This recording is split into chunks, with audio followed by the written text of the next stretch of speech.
Dans l'Aude, l'appel à la prudence n'aura donc pas suffi. L'Aude qui était placée en vigilance rouge au feu de forêt aujourd'hui, et pourtant un incendie s'est déclaré en début d'après-midi dans le sud du département avant de prendre de l'ampleur. Margot Bongrand.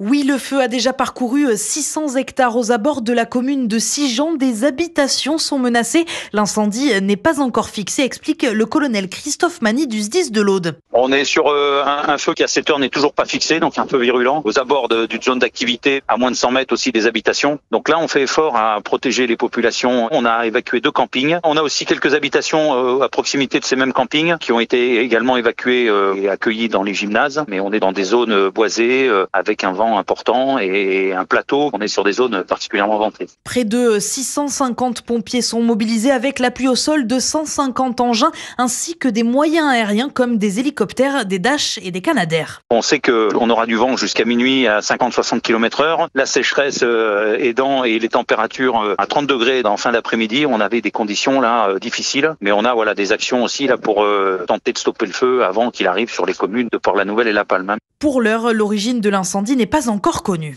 Margot Bongrand, la correspondante d'Europe 1 en région Occitanie. J'ajoute que ce risque feu de forêt dans le sud de la France sera toujours valable demain. Dans ce contexte, l'Aude justement, mais aussi le Gard et le Vaucluse sont placés en vigilance orange. Les Bouches-du-Rhône et le Var sont eux en vigilance rouge. C'est le niveau d'alerte maximale de Météo France dans le cas des feux de forêt.